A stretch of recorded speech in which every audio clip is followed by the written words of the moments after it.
I have a question for both of you about the collapsing of the distinction between the survivor as someone who has been through the camps or been through other experiences of the Holocaust, and the survivor as someone who tells the story of that experience, and how it seems that there's a danger of the children of survivors and others collapsing that distinction. And I see that particularly in one of the examples that you showed, but I also wondered if that was also the case in some of the literature as well.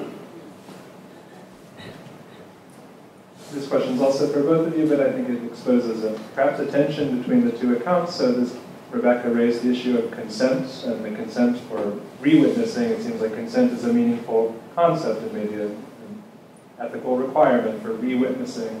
The project Avi described is helping children or grandchildren of survivors tell their own stories, and so perhaps consent from first generation is not a meaningful concept. I don't know if that's something that's come up in the construction of the archive so far. Obviously, it might matter more in cases where parents are no longer surviving in the future. So, question for both of you. All right, thank you. So thank you very much for both presentations. Very, very interesting. But I have a bit the feeling of deja vu because in the late 80s, early 90s, in Israel and in the United States and also in Hungary, a group of psychoanalysts tried to understand the multi-generational or intergenerational, transgenerational trauma. Kiel, Danieli, Dan Baron, and Therese Vidal, I like to pay attention. And I have also good news for you, Avi, although I don't want to polish my house very small archives. The first interviews which were conducted in the late 1980s in Hungary, around 220 interviews with second generations, are now digitized and researchable in Hungarian. I would like to come back to Jenny's issue. Second generation are not witnesses. Yes. They weren't there, they're not survivors. They're telling stories just like I am, which I'm not a second generation. I tell stories throughout all the Holocaust classes. But this, we are mixing up the issue. If survivors had any authority, and we were asking if they had authority, authenticity, can we trust what they're saying? We had 2 days of that. Now we hear that their children have authority. And I'll just finish by saying, I was with Avit in another panel this year, and the head of the tours to Poland said, the head of the Ministry of Education's tour to Poland department said that she is approached a lot by second generation, asking to go on the tours as the witness. And she said, no way would we take any second generation as a witness. The witnesses are the witnesses. And if they will not be here, we have to find a way to deal with it. But there's only one witness, and that's the survivor.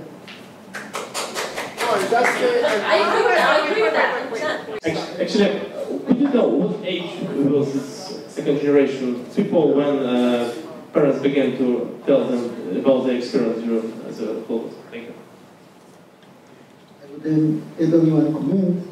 We are speaking about first, second, and third, but there is half generation missing, and especially this reflects to the younger survivors, and these are their wives or husbands, which I call as the first half generation, and they are very significant, and I don't think that a lot of thought has been put on that.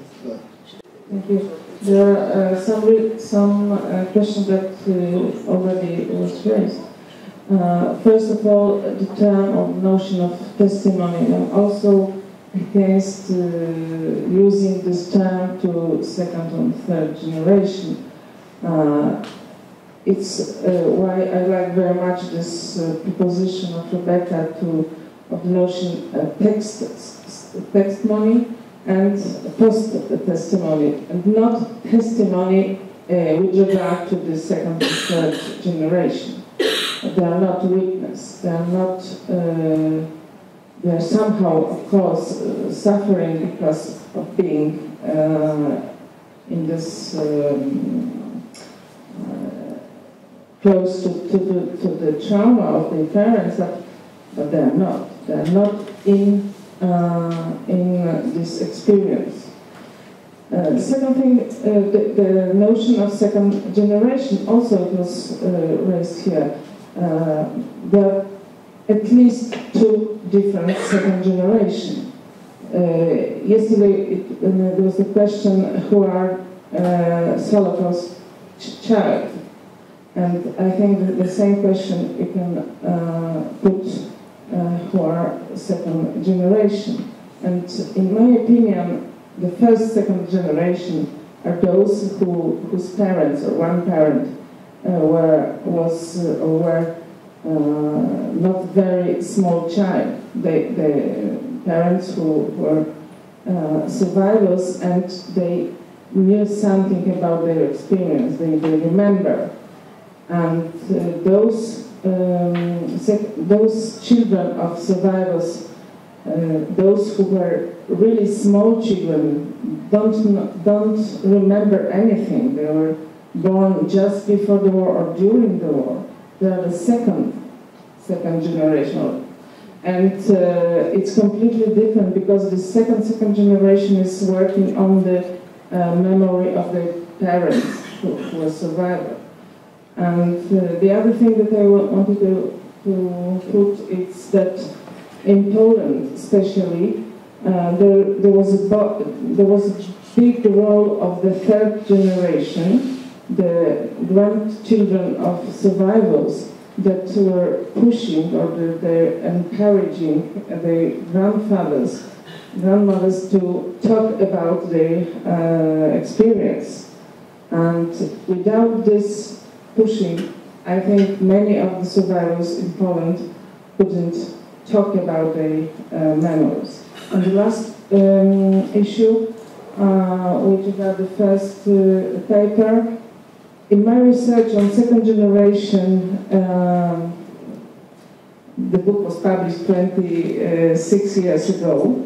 I asked people who were born in the first decade just after the war and were abroad, not in reference with Jewish culture, tradition, or religions, but they were of Jewish origin. And one of the elements of their identity, the first one, even if there was nothing else, it was the conscious attitude toward the Holocaust. Mm-hmm. Thank you for those questions and comments. In terms of collapsing the distinction between the survivor who experienced the events and then the survivor is someone who testifies, I'll have to think about that more, but at the point of the second and third generation, the presumption is that it's the person who has, they had children, significant time has passed. And so it's, the focus is more on the relationship between either the mother-child or parents and children or grandparents and children, or grandparents and grandchildren, yes. And then the consent operates more explicitly in some texts rather than others. As we saw in the case of the example that I focused on the most, she didn't ask Julian if he wanted to know more, but she told him. So he could have, if it had been approached a different way, he could have either consented or not.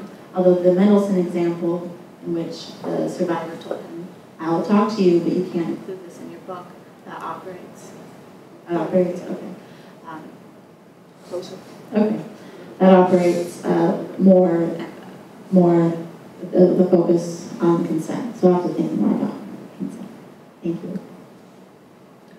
Okay, so lots of great questions. I'll try to address most or all of them. So first of all, this sort of, as a lot of you are pointing out, this sort of unease, right, or concern about this idea of the second generation assuming the mantle, right, which is really one of my sort of, this is where this all comes from. And you'll notice that in the paper, I always refer to second generation in quotation marks, because I think even the use of that term needs to be complicated a great deal, because it implies sort of this direct relationship, not to the survivor as a parent, but to the survivor's story, that the survivor's first generation, the child's second generation, so it gives them some authority, right? And I think so, where this project came from is there's a group in Hartford, and there are these groups all over, children of survivors. It's called Voices of Hope, and they said, what are we going to do? We have to go out and tell our parents' stories. And they asked me to be on the steering committee to help form this group as a Holocaust scholar, and sort of it became very obvious very quickly that these people are not prepared to do this, and yet they want to go out to do this. So from an academic standpoint, I was like, let me study this group, you know, sort of distance myself. But I think it raises a very complex question. And one of the things that I think is critical about this, about the timing, as Ava was pointing out, is that a lot of the research that was done sort of on the psychology in the 80s, there was a real output then about the children of survivors analysis, the Fortunoff, we can see that psychological standpoint looking, sort of also looking at the children. Now we're 30 years later, beginning of the 21st century, there's great anxiety about what to do when the survivors are gone.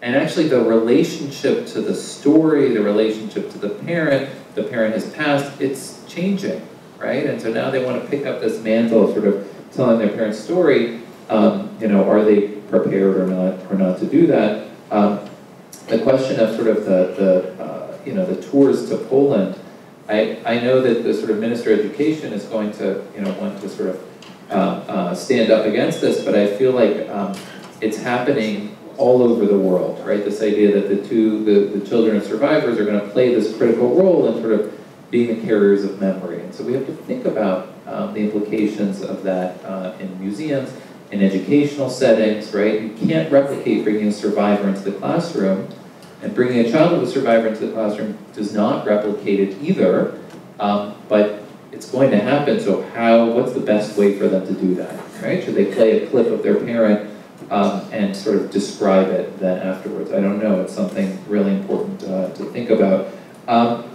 In terms of some of the other questions, Jenny's point in brief, I think you're exactly right about sort of one of the things that's happened, and no one has written a good history of the term survivor, right?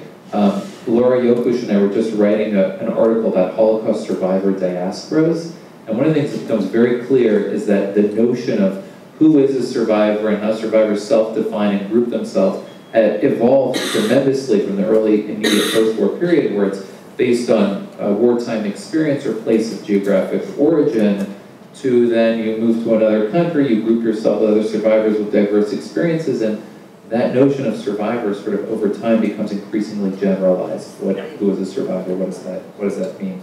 A lot of other really great questions. I'll just say one thing that I think is really interesting about Paul's question, more about sort of the ethical imperative of the second generation. In literature, one of the things that I find fascinating in the literature of children and grandchildren of survivors, these novels that I showed, these novelists will go to great lengths to do extensive archival research, trying to understand why will you do 8 years, like Julie Oranger's The Invisible Bridge about Hungarian forced labor battalions, 8 years of historical archival research to write a novel. It's fiction, right? And I think part of that has to do with the ethical imperative that she constructs, and a lot of writers do this, construct a framework of historical fact that every detail is exactly right, and then they fictionalize the experiences of their protagonists so they can understand what it felt like to be in a forced labor battalion. And I think that part of that has to do with that ethical imperative. So it's something interesting to think about. All right. Thank you all very much. I think there's much to discuss today.